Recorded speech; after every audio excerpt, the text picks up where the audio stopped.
ازيكم عاملين ايه؟ النهارده هنتكلم عن الشهر الاهم في الحمل كله. الشهر اللي لو عديتي منه بسلام تقدري تقولي ان الحمد لله انت كده اطمنتي ان حملك سليم. الشهر اللي انت هتعرفي فيه اذا كان طفلك لا قدر الله فيه اي تشوهات ولا الحمد لله سليم. زي ما شفنا كده عنوان الحلقه بيقول ان احنا هنتكلم عن الشهر الثالث بالتفصيل. هنتكلم عن حاله الام وعن حاله الجنين وعن الفحوصات المطلوبه منك كلها. كالعاده طبعا هنبدا بحاله الام، واي ام يهمها ان جنينها ينمو بشكل كويس وبشكل سليم. طب الجنين هينمو بشكل كويس وبشكل سليم ازاي؟ من خلال اكلك هو اساس حملك. لو اهتميتي باكلك ان هو يكون اكل صحي تاكدي ان جنينك هينمو بشكل صحي. طب الاكل الصحي ده اقدر اعمله ازاي؟ عايزاكي تهتمي جدا باكل الخضار، تاكلي خضار كتير وتاكلي سلطه كتير، كلي سلطه مع كل وجبه. وتهتمي جدا باكل الفاكهه مفيده جدا جدا وقت الحمل، والسكريات اللي فيها مش مضره نهائي. وعايزاكي تهتمي بالاكل اللي فيه بروتين. طب الاكل اللي فيه كالسيوم ده اقدر اخده من ايه؟ اقدر ان انا اكل بيض، اشرب لبن، اكل منتجات الالبان زي الجبن. بس احنا قلنا قبل كده الجبنه القريش لا، وفي حد في الكومنتات سالني ليه الجبنه القريش لا. قلنا عشان طريقه عرضها وطريقه بيعها ممكن تخليها معرضه للتلوث، ممكن تخليها معرضه للبكتيريا، والبكتيريا اللي فيها ممكن تسبب لا قدر الله تشوهات جنين. فنبعد عن الجبنه القريش وخلينا في الجبن المكتوب عليها لبن طبيعي 100%، وبلاش الجبن المطبوخه. وعايزاكي تاكلي سمك كتير، لان احنا قلنا قبل كده برضو ان السمك هيمدنا بالاوميجا 3 وبيدينا دهون صحيه. وعايزاكي تحاولي بقدر المستطاع ان اكلك طول الفتره دي يكون من البيت، بلاش اكل الشارع، وده بيخلينا عرضة اكتر طبعا برضو للجراثيم وللميكروبات، واحنا بنتلاشى كل ده في الفترة دي عشان نتلاشى خالص موضوع تشوهات الجنين. خليني انبه عليكي بقى ايه الحاجات اللي برضو تمنعيها علشان خاطر ان احنا نعدي الفترة دي على خير، ونبعد برضو عن موضوع التشوهات. لان احنا اتفقنا كلنا ان خلاص التلت الاولاني، عرفنا ان التلت الاولاني هو اهم وقت في الحمل، اهم وقت في نمو الجنين، اهم وقت ان احنا نحافظ على الجنين من التشوهات. الاجزاء المهمه في جسم الجنين بتتكون في الوقت ده، فاحنا هناكل له اكل صحي يخليه ينمو بشكل كويس، وهنمنع الحاجات اللي ممكن تسبب له تشوهات. مش عايزاكي تاكلي خالص اي لحوم مصنعه، مش عايزاكي تاكلي اي حاجه نيه قلنا زي البيض اللي مش مستوي كويس، ما نحطش مع الاكل مايونيز، ما ناكلش كول سلو، ما ناكلش لحوم مصنعه زي البرجر، زي اللانشون، زي السوسيس، زي الهوت دوج. كل الحاجات دي نبعد عنها تماما. عايزاكي برضو تبعدي عن الكافيين، بلاش كافيين، يعني بلاش شرب قهوه، بلاش نسكافيه، بلاش بيبسي، بلاش شوكولاته. وخلينا برضو نقول ان انت لو من الناس اللي بتحب المشروبات سخنه، احنا مش هنشربها سخنه كده زي ما هي، لا هنسيبها تهدى شويه ونشربها دافيه، مش لازم نشربها سخنه جدا. برضو قلنا من ضمن الاسماك الممنوعه عننا بلاش سمكه التونه، بلاش سمكه الماكريل، وده برضو لان هي فيها نسبه زئبق عاليه بتترسب في الجسم لفتره طويله، فخلينا نتجنبها طول الحمل مش اول 3 شهور. وبرضو قلنا بلاش الكبده اول 3 شهور، لا يا جماعه، الكبده اول 3 شهور فيها نسبه فيتامين الف عاليه جدا. الكبده مش وحشه خالص، بس هي فيها بس نسبه فيتامين الف عاليه شويه، والفيتامين ده لو زاد في الفتره دي بيسبب تشوهات جنين، فاحنا هنتفاداها اول 3 شهور. من الشهر الرابع تقدري تاكليها، بس برضو مره في الشهر، حاولي ما تزوديش عن كده وبكميات بسيطه. طيب لو انت من الناس اللي حاصل لهم القيء والغثيان زايد معاها شويه في الفتره دي، تخلي طريقه اكلك عامله ازاي؟ هتخلي طريقه اكلك ان انت مش بتاكلي باستمرار، او مش بتاكلي مثلا 3 وجبات دسمين تقال قعدتي على الاكل لازم تخلصي كل اللي قدامك، لا، انا عايزاكي تقسمي وجباتك على 6 وجبات. يعني الفطار تقسميه على مرتين، الغدا تقسميه على مرتين، العشاء تقسميه على مرتين.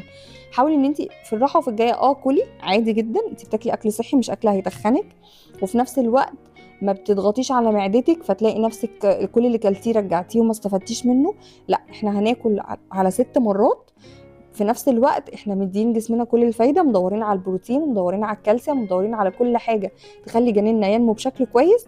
وفي نفس الوقت ما ضايقناش نفسنا بان احنا مهتمين قوي ان احنا ناكل كويس عشان البيبي يكبر كويس، وانا متضايقه ان انا كل ما باكل برجع. فلا، لو اتبعتي طريقه ان انت بتاكلي على 6 مرات صدقيني الموضوع هيفرق معاكي. وعايزاكي تهتمي جدا جدا جدا بشرب الميه. شرب الميه هاكد عليه في كل فيديو، في كل فيديو هقول اهميه شرب الميه. شرب الميه هتفرق معاكي في كل حاجه، هتفرق معاكي في ضغطك، هتفرق معاكي في نسبه السوائل اللي في جسمك، هتفرق معاكي في حاجات كتير جدا، وهنتكلم برضو عنها في فيديوهات لوحدها. بصوا انا عارفه ان الفتره بتاعت الحمل دي بتكون فتره صعبه شويه، خاصه لو اول حمل، بتكوني لسه مش فاهمه جسمك، مش فاهمه ايه الهرمونات اللي حصلت دي وايه التغيرات اللي حاصله دي، وانا ازاي جسمي بقى كده، وانا ازاي بقيت تعبانه بالشكل ده، وفي حاجات كتير جدا بتضايق. فمش عايزاكي تتاثري بكل ده، انا عايزاكي بس تكوني مقتنعه بحاجه واحده، ان ده هرمون دخل جسمك هيقعد معاكي فتره مؤقته وهيخرج، ومجرد ما هيخرج كل ده هيروح. فمش عايزه اي حاجه تاثر على نفسيتك، مش عايزاكي تكوني مضغوطه، مش عايزاكي تكوني متوتره، لان الضغط والتوتر والحاجات دي بتسبب حاجات احنا بجد في غنى عنها في فتره الحمل. طبعا اكيد كلكم حفظتوا ايه اهم حاجه بالنسبه لنا اول 3 شهور؟ الفوليك اسيد. الفوليك اسيد يا جماعه اوعوا تنسوه، بجد هيفرق جدا جدا مع طفلك. انت اكيد خايفه على طفلك، اكيد عايزه الجنين بتاعك ينمو بشكل كويس من غير اي تشوهات بعد الشر، عايزه ان انت تشوفيه طفل سليم معافى، عايزاه يجيلك بالسلامه. حافظوا على الفوليك اسيد. الفوليك اسيد مهم، هو قرص واحد بس في اليوم يعني هيغنيكي عن حاجات كتير جدا ممكن تحصل بعد الشر لو انت اهملتيه. طيب لو انت من الحوامل اللي حاصل لهم قرفه من الفراخ واللحمه، هل ينفع تكملي حملك من غير ما تكوني بتدخلي بروتين في اكلك؟ اكيد لا طبعا، لازم ندخل بروتين في الوجبه بتاعتنا. طب ما البروتين موجود في حاجات كتير جدا تانية غير الفراخ واللحمه. حاجات زي ايه مثلا؟ زي العدس، زي اللوبيا، زي الفاصوليا البيضاء، زي الترمس، زي البسله، زي الفول. دول تقدري تدخليهم في وجباتك، هيدوكي نسبه بروتين محترمه جدا، وفي نفس الوقت انت ما قصرتيش مع نفسك، ما قصرتيش مع جسمك، علشان خاطر انت قرفانه من الفراخ واللحمه، وده شيء غصب عنك طبعا. فاحنا محتاجين البروتين، فهندخل البروتين بالحاجات دي. طبعا احنا مش ناسيين ان في الوقت ده عظم البيبي بيتكون والاجزاء الاساسيه بتاعته بتتكون، فاحنا محتاجين جدا للكالسيوم. الكالسيوم ده يا جماعه مهم جدا، ما تنسيش ان انت تدخلي في كل وجباتك كالسيوم. احنا كده اتكلمنا في الجزء الخاص بالاكل، عرفنا ايه الحاجات اللي احنا المفروض ناكل منها بكميات، وعرفنا ايه هي الحاجات الممنوعه منها. خلينا نهتم بالاكل لصحه البيبي. عندنا بعض الحالات مش كلها، واللي بيقدر يحدد ده طبعا الدكتور بناء عن كشفه، هو اللي بيقدر يحدد الحاله دي محتاجه راحه، المجهود معاها ينفع تركب مواصلات، ينفع تطلع سلم، ينفع تروح شغلها. في حالات لا ما بينفعش معاها الكلام ده، بس اللي بيقدر يحدد الحاجه دي هو الدكتور.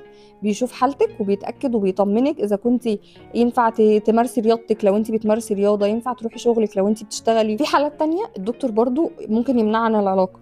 في ناس اول ما يسمعوا ان انت حامل هيقولوا لك لا الدكتور قايل لنا لا العلاقه لا، ده برضو مش في كل الحالات. في حالات الدكتور بيسمح لها بالعلاقه، وفي حالات الدكتور بيمنع عن العلاقه تماما. ولو انت اصلا من الناس اللي بتمارس رياضه، يعني حياتها اصلا من قبل الحمل ان انت مهتمه جدا بالرياضه، طيب هتيجي تسالي الدكتور برضو هو اللي هيحدد لك تقدري تمارسي ايه وايه الممنوع. مع ان برضو يفضل ان اول 3 شهور نتلاشى الرياضه شويه، يعني مش هيحصل حاجه ان شاء الله لو قصرنا 3 شهور، بس ده برضو لسلامه حملك عشان الدنيا تعدي معاكي على خير باذن الله. تلاشي اول 3 شهور، وبعد كده ابدأي باللي الدكتور يقولك عليه. ما تعيشيش ان انت تمام خلاص احنا اطمنا الحمد لله ان الحمل ثبت فنقدر نمارس الرياضات براحتنا، لا، مارسي اللي الدكتور يسمح لك بيه. نيجي لنقطه مهمه برضو ناس كتير بتسأل فيها، السفر. انا اقدر اسافر؟ انا عندي مصيف، انا جه ميعاد حملي مع المصيف، طب اعمل ايه؟ انا عايزه اسافر. بصوا هو السفر مش في كل الحالات خطر، يعني مش كل الحالات بنقول لها لا ما تسافريش. في حالات مطلوب منها راحه تامه، طب دي انت ما ينفعش اصلا انت تتحركي. طب في حالات تانية حملها الحمد لله مستقر، اكيد هنسمح لها تسافر، مش احنا مش عايزين نضايقها. في مشكله تانية خالص بقى مع السفر، ان القعده لفتره طويله في العربيه وان انت ما اتحركتيش والدوره الدمويه مش ناشطه في جسمك بشكل كويس، ده ممكن ياثر ويسبب بعد الشر جلطات. فاحنا طبعا هنحاول نتجنب ده بقدر المستطاع.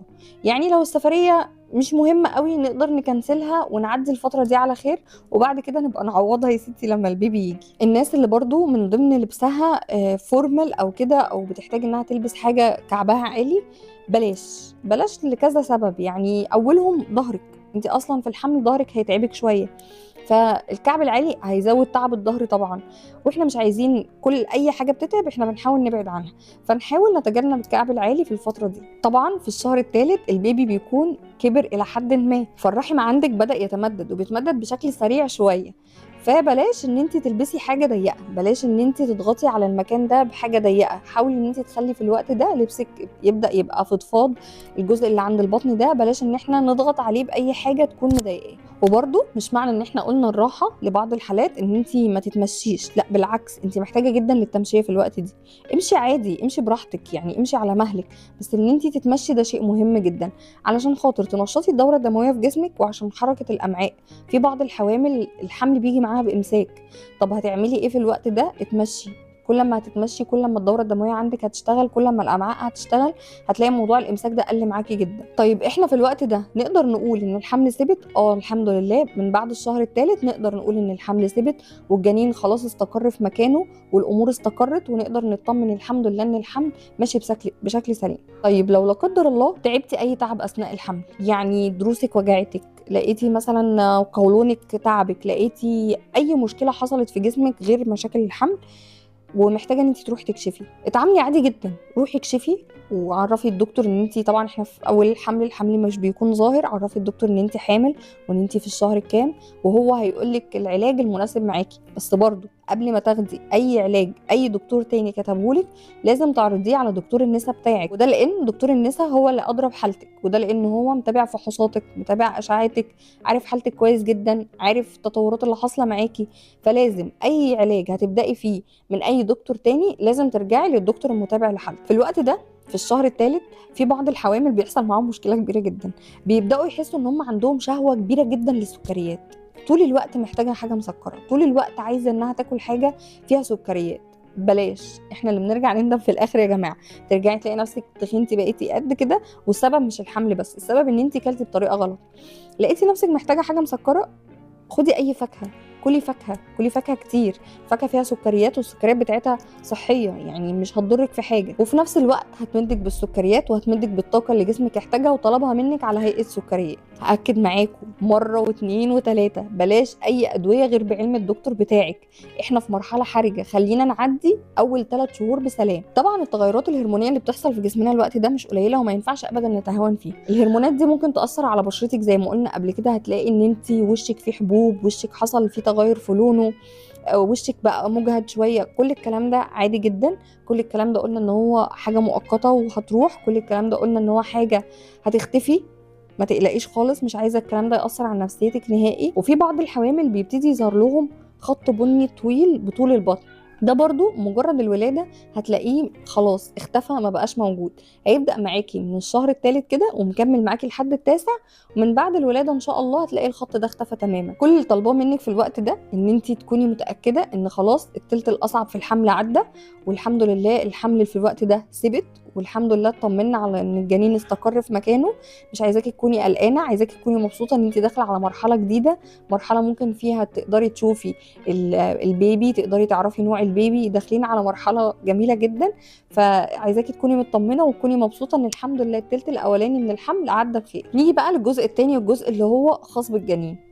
احنا قلنا ان احنا بنقفل الشهر الثاني والجنين كان حجمه سنتي ونص، بندخل الشهر الثالث وهو الجنين حجمه سنتي ونص، وبينتهي وهو حجمه 7 سنتي ونص. بندخل الشهر الثالث وهو حجمه قد الفاصوليا البيضاء كده، وبينتهي وهو حجمه قد العنبايه الكبيره. الوقت ده اللي بيكون اتكون من البيبي، في الوقت ده بيكون بدأ يتكون الاجزاء الاساسيه في عينه زي مثلا القرنيه والشبكيه، وكمان بيكون اتكون 10 جذور للاسنان من الفك العلوي و10 جذور من الاسنان من الفك السفلي، وكمان الاعضاء التناسليه بتاعته هتبدأ تتكون، بس لسه احنا مش هنقدر نعرف برضو نوع الجنين دلوقتي، هو مجرد بس بداية تكوين الاعضاء التناسليه. وكمان الامعاء بتاعته في الوقت ده هتبدا تنمو، وهتقدري تشوفي في السونار ان صوابعه ابتدت تبقى ظاهره، ممكن تلاحظي في السونار ان راسه اكبر من جسمه، ما تتخضيش خالص، عادي هو لسه مكمل في النمو. المهم بالنسبه لنا في السونار ان الدكتور يكون قاس وزنه ويكون قاس طوله واطمن على ان هو نموه ماشي بشكل سليم، يعني نموه ماشي مع عمره كويس، ويكون برضو مطمن ان السائل اللي حواليه نسبته كويس. هنيجي بقى للجزء الخاص بالفحوصات. الشهر ده فيه فحص مهم جدا جدا جدا، ومش كل الامهات بتهتم تعمله، مع ان هو فحص مهم جدا. الفحص ده اللي هو الفور دي بنعمله في اخر الشهر الثالث. ليه بنعمله في اخر الشهر الثالث؟ محتاجين في الوقت ده نطمن على سمك الرقبه. سمك الرقبه ده اللي بيعرفنا اذا كان البيبي لا قدر الله متلازمه داون ولا لا. ومن فحص الفور دي ده برضو بنطمن على وجود عظمه الجمجمه، وبنطمن على وجود المخ. فازاي فحص مهم زي ده في امهات بتفوته؟ وخلينا نقول ان في حالتين مهم جدا ان هم يعملوا الفحص ده. الحالتين دول اول حاله منهم ان لو مثلا الزوج والزوجه قرايب، فمعدل وجود التشوهات وارد وبنسبه كبيره، ففي الحاله دي انت لازم تعملي الفور دي. ولو مثلا انت حد في عندك في العيله حد متلازمه داون، يعني وارد ان يكون فيه وراثه، فنهتم برضو بفحص الفور دي عشان نطمن ان البيبي مش متلازمه داون بعد الشر. وطبعا ما ننساش متابعه الضغط مهمه جدا خلال فتره الحمل. عايزاكم تتابعوا باقي السلسله، موجود حلقاتها هتلاقوها كامله، بنتكلم عن كل شهور الحمل بالتفصيل، موجوده على القناه باسم سلسله الحمل شهر بشهر. رب تكونوا استفدتوا من الفيديو واكون قدرت اوصل لكم المعلومه بطريقه سهله وبسيطه، واكون قدرت اطمن كل الامهات الجديده. لو انت استفدتي من الفيديو حابه غيرك يستفاد بيه، ما تنسيش اللايك والاشتراك، وشاركي الفيديو مع اي واحده حامل حابه تطمنيها. لو عندكم اي سؤال اكتبوا لي في الكومنتات وانا هرد عليه.